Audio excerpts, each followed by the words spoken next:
Joy கிறிசல்டாவை திருமணம் செய்து கொண்டதையும் குழந்தைக்கு தந்தை என மாதம்பட்டி ரங்கராஜ் ஒப்புக்கொண்டதாக மாநில மகளிர் ஆணையம் பரிந்துரை அறிக்கையில் குறிப்பிடப்பட்டிருந்த நிலையில் அதனை மறுத்து மாதம்பட்டி ரங்கராஜ் அறிக்கை வெளியிட்டுள்ளார்.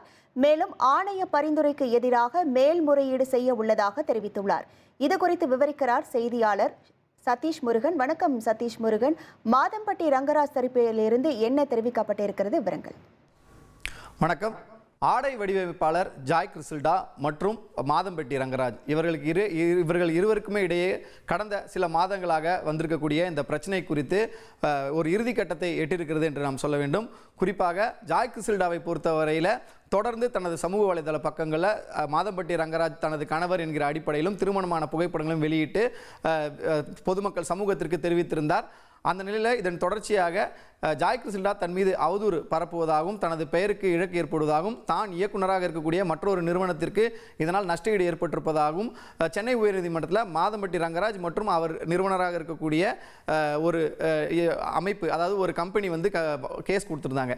இந்த நிலையில் தான் பார்த்தீங்கன்னா மாதம்பட்டி ரங்கராஜ் தன்னை திருமணம் செய்வதாக ஏமாற்றி மோசடி செய்திருப்பதாக கூறி சென்னை காவல் ஆணையர் அலுவலகத்தில் ஜாய் கிறிசல்டா தரப்பில் ஒரு புகார் என்பது அளிக்கப்பட்டிருந்தது. அதனைத் தொடர்ந்து பெண்கள் மற்றும் குழந்தைகளுக்கு எதிரான குற்ற தடுப்பு பிரிவு போலீசாரிடமும் ஒரு விசாரணை என்பது நடத்தப்பட்டது ஜாய் கிறிசல்டா மற்றும் மாதம்பட்டி ரங்கராஜிடம். இந்த பல்வேறு கட்ட விசாரணைக்கு பிறகு கடந்த மாதம் மாநில மகளிர் ஆணையத்தில் ஜாய் கிறிசல்டா ஒரு மனுவை தாக்கல் செய்திருந்தார், ஒரு புகாரை தாக்கல் செய்திருந்தார். அந்த விசாரணையின் அடிப்படையில் 2 முறை இவர்கள் இருவருக்கும் சம்மன் அனுப்பப்பட்டு விசாரணை என்பது வழங்கப்பட்டிருக்கிறது.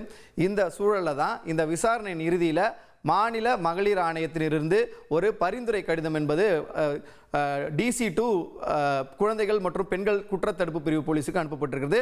துணை ஆணையர் இவர்கள் என்ன பரிந்துரை சொல்லியிருக்காங்கன்னா 2 விஷயங்களை சுட்டி காட்டியிருக்கிறாங்க.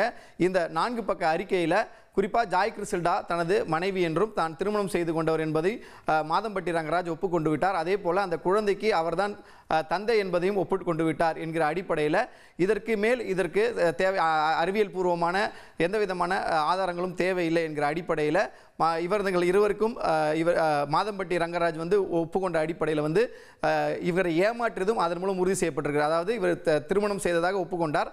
அந்த அடிப்படையில் தான் ஜாய் கிறிசல்டாவை திருமணம் செய்து கொண்டு மோசடி செய்திருக்கிறது. அதே போன்று ஒரு திருமணம் ஏற்கனவே திருமணமானதை மறைத்து இரண்டாவதாக திருமணம் செய்து சட்டவிரோதமாக அவரிடம் வாழ்ந்தது போன்ற விஷயங்கள் அந்த அறிக்கையில் பரிந்துரையில் கூறப்பட்டிருந்தது. அந்த அடிப்படையில் பார்த்தீங்கன்னா 3 குற்றத்தடுப்பு பிரிவு, அது குற்ற அடிப்படையில், அதாவது BNS ஆக்ட் 69, 89, 81 ஆகிய பிரிவுகளின் கீழ் இவர் மீது வழக்கு பதிவு செய்ய வேண்டும். அதே போன்று தமிழ்நாடு மகளிர் தடுப்பு சட்டம், அதாவது இவங்க வன்கொடுமை தடுப்பு சட்டத்தின் கீழ் வந்து இவர் மேலே வழக்கு பதிவு செய்யணும்னு சொல்லி அந்த அறிக்கையில் காவல்துறைக்கு பரிந்துரை வழங்கப்பட்டிருந்தது. இந்த அறிக்கைக்கு தான் தற்பொழுது மாதம்பட்டி ரங்கராஜ் வந்து மறுப்பு தெரிவித்திருக்கிறார். குறிப்பாக அந்த அறிக்கையில் என்ன இருக்குன்னு பார்த்தீங்கன்னா, மகளிர் ஆணையை பரிந்துரை எதிர்த்து சட்ட நடவடிக்கையை நான் மேற்கொள்ள இருக்கிறேன். அதே போன்று மகளிர் ஆணைய பரிந்துரையில் குறிப்பிடப்பட்டுள்ளபடி நான் எந்த ஒப்புதலையும் கொடுக்கவில்லை. அதாவது நான் அந்த DNA டெஸ்ட் எடுக்கல, DNA டெஸ்ட் எடுக்கிறதுக்கோ அது போன்ற விஷயங்களுக்கோ நான் தயாராக இருந்தேன். ஆனால் வந்து அவங்க வந்து அதுக்கு மறுத்துட்டாங்கன்ற துணியில் அந்த வார்த்தைகள் இடம்பெற்றிருக்கிறது. மிரட்டலின் பேரிலே வந்து என் மீது பணம் பறிக்கும் நோக்கில் நடைபெற்ற இந்த திருமணம் என்பதும் அவர் சுட்டிக்காட்டியதாக தெரிவித்திருக்கிறார். இதையே உயர்நீதிமன்றத்திலும் காவல்துறை விசாரணையிலும் தெரிவித்திருப்பதாக தெரிந்தார். குறிப்பாக குழந்தை என்னுடையது என DNA சோதனையில் நிரூபித்தால் வாழ்நாள் முழுவதும் குழந்தையை கவனித்துக் கொள்வேன் என்கிற அடிப்படையிலும் அந்த அறிக்கையில் இடம்பெற்றிருக்கிறது. இது தவிர ஜாய் கிறிசல்டா மீதும் சில குற்றச்சாட்டுகளை முன்வைத்திருக்கிறார். குறிப்பாக மாதம் 1.5 லட்சம் ரூபாய் வந்து தனக்கு மெயின்டெனன்ஸ் பணம் கேட்டதாகவும், அதே போன்று அவர் வாங்கியுள்ள BMW சொகுசு காருக்கு 1.25 லட்சம் ரூபாய் EMI கட்டுவதற்காக பணம் கேட்டதாகவும் குறிப்பிட்டிருக்கிறார். எந்த ஒரு ஒப்புதலையும் தான் அளிக்காத நிலையில் இது போன்ற விஷயங்கள் வந்து பரிந்துரையில் இடம்பெற்றிருக்கிறது என்பது இந்த விஷயத்தை ஏற்றுக்கொள்ள முடியாது. புகைப்படங்கள் வீடியோக்களை வெளியிடுவதாக மிரட்டியதாலே திருமணம் செய்தேன் என்கிற அடிப்படையில் தான் தெரிவிச்சிருந்தார். நான் ஒருபோதும் DNA பரிசோதனையை மறுக்கவில்லை என தெரிவித்திருக்கிறார். இதெல்லாம் குறிப்பிட்டு தான் அறிக்கையில், அதாவது மாநில மகளிர் ஆணையம் பரிந்துரை செய்யக்கூடிய அந்த அறிக்கையை எதிர்த்து நான் வந்து நீதிமன்றத்தில் மேல்முறையீடு செய்ய போகிறேன் அப்படின்றதையும் தெரிவிச்சிருக்காரு.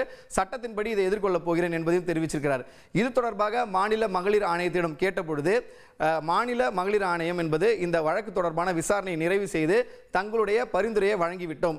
இதற்கு மேல் மாதம்பட்டி ரங்கராஜ் இது தொடர்பாக தன்னுடைய சட்ட உதவி, அதாவது சட்ட ரீதியாக அதை அணுக வேண்டும் என்று எண்ணினால் அதையும் சட்ட ரீதியாக மாநில மகளிர் ஆணையம் எதிர்கொள்ளும் என தெரிவித்திருந்த நிலையில் தான் தற்பொழுது ஜாய் கிறிசல்டா பேட்டி அளித்திருக்கிறார். மாநில மகளிர் ஆணைய விசாரணையின் பொழுது 4 முறை DNA டெஸ்ட் எடுக்க நான் வந்து பரிந்துரை செய்தேன், நான் வந்து வலியுறுத்தினேன். ஆனால் அவர் வந்து மாதம்பட்டி ரங்கராஜ் வந்து அதற்கு ஒப்புதல் அளிக்கலை. மாறாக விசாரணையின் போது என்னிடம் அன்பாக பேசுகிறார், வெளியே வந்ததுமே ஒட்டுமொத்தமாக மாற்றி பேசுகிறார். ஒரு தமிழக அரசினுடைய ஒரு அமைப்பாக இருக்கக்கூடிய மாநில மகளிர் ஆணையத்தினுடைய நடைபெற்ற விசாரணையவே மாதம்பட்டி ரங்கராஜ் கேள்விக்குறியாகி இருக்கிறார் என்பதுதான் தற்பொழுதைய ஜாய் கிருஷ்ணலாவின் நிலைமையாகவும் இருக்கிறது. அதே போல இதற்கும் தான் சட்டப்படி எதிர்கொண்டு இந்த விவகாரத்தில் சட்ட நடவடிக்கையை நான் நம்பியிருப்பதாகவும் ஜாய் கிருஷ்ணா தெரிவித்திருப்பது குறிப்பிடத்தக்கது. உங்கள் விவரங்களுக்கு நன்றி சதீஷ் முருகன்.